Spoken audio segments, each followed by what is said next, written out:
Hello and welcome back to another video. Today we're doing my full in-depth review on the Huawei P30 Pro. This is my first experience with a Huawei phone and I have a lot of thoughts about it.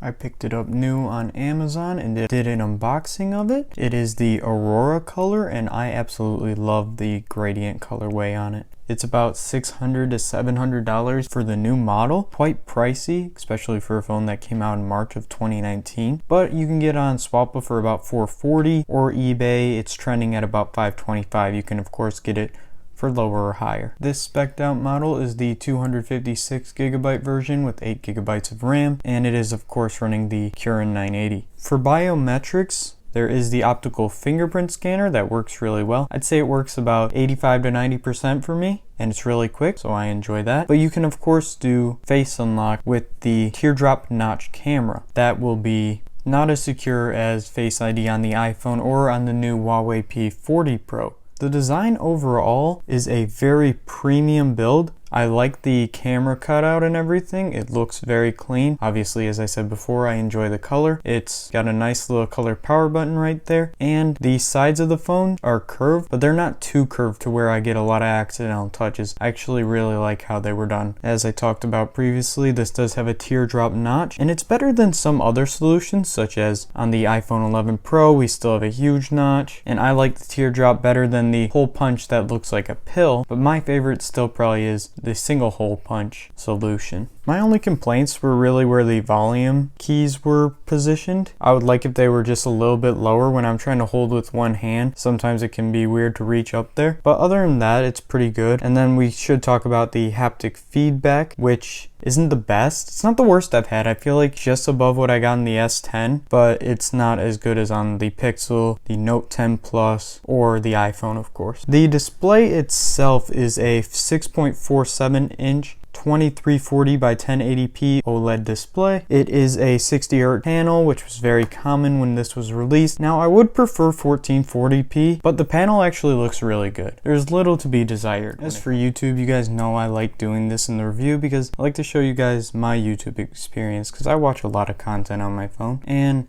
the 18:9 aspect ratio video is very good. This is a Marques Brownlee video. You see there's small bezels on the edge for YouTube in 18:9 with the hole punch not protruding at all, as it does on something like the Note 10 Plus. Now here's what content looks like in 16:9. As you can see, it's just got the standard bigger bezels. It still looks really good. It's a big display, so I don't have too many complaints. And then finally, we will show you the speakers. Sound quality for me is pretty solid, but it is only a single bottom facing speaker rather than stereo speakers.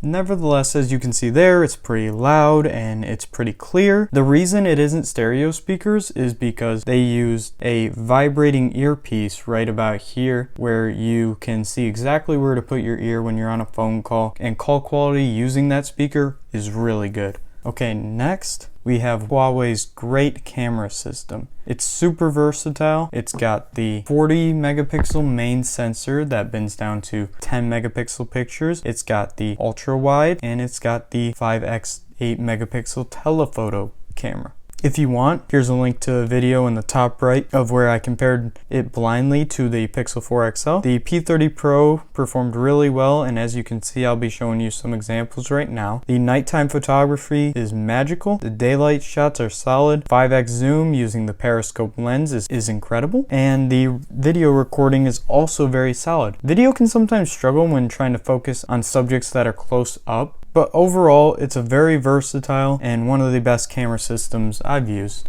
Next, we have the battery life. Huawei's batteries aren't probably the biggest you see. Like 4200 milliamp hour in this phone is not small by any means, but we've seen 5000 in the S20 Ultra, seen 4500, but maybe the best aspect of the phone is the battery life and the charging speed. This phone's battery life got me through a day easily no matter what I threw at it. And here's a screenshot where I get 6 hours of screen on time with 42% remaining at the end of the day at 11 p.m.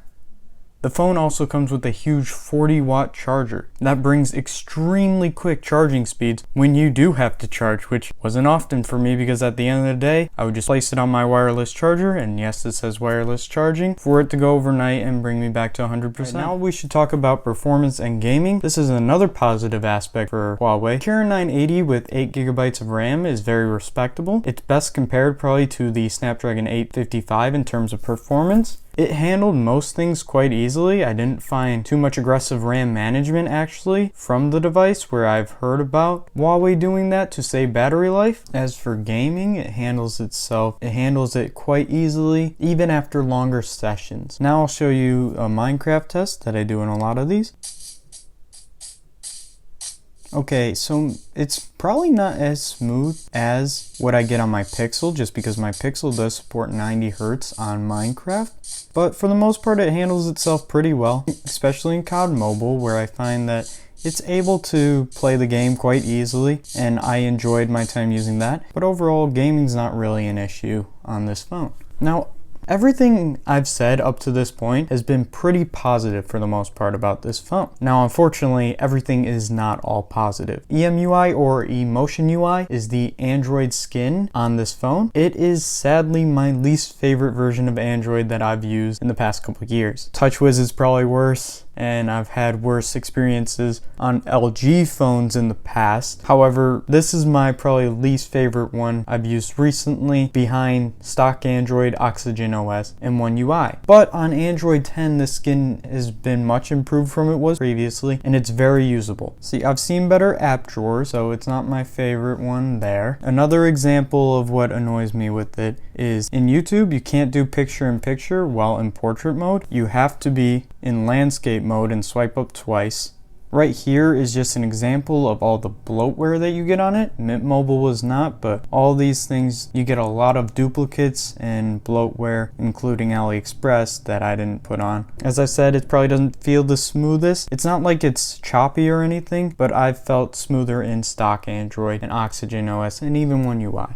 The settings menu also could be better. It's not my favorite. When I was trying to go look through and find different things when I'm trying to set it up how I like, I just wish it was organized a little bit better. I know actually it was a lot worse before. Another thing is I wish I could swipe down for my notifications like that, and maybe I can, that I just wasn't looking, but that brings up the search rather than there. When it comes to swiping away a notification, I wish you could do the same thing as you can going left, that you can going right to left, but you have to double swipe, and I swipe a lot of my notifications from the right. It's not a big deal, it's just something I noticed. I'm also not a huge fan of how they customize their home screen with having to pinch and everything, and then widgets, and you know, it's not bad, it's just I've seen it done better. Also, holding the power button takes a while because it's mapped with Google Assistant. But again, these aren't deal-breaking things, these are more like minor annoyances. And all that being said, there are some good things about EMUI. For example, you have the built-in screen recorder, and it's really nice. There's Huawei Share. If you have different devices and stuff, you can easily share. It's their version of an ecosystem. They make some pretty good Windows machines, actually. The dark mode's great, just as most are on Android 10. The gestures are done well. You can swipe from either side, then swipe from the bottom. Multitask, that's done really nicely. And you love to see an always on display. Mine's very simple, but there's ways of customizing this as well.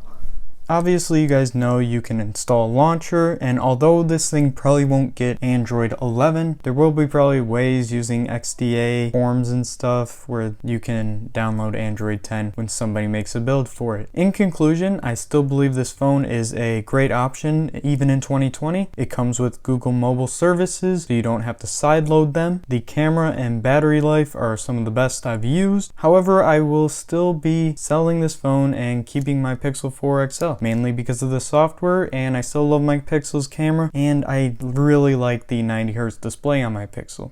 But for a lot of people, this could definitely be a great option, and it is a very reliable and consistent phone. So thank you all so much for watching. I hope you enjoyed. Let me know what phone you'd like to see next from me, and peace.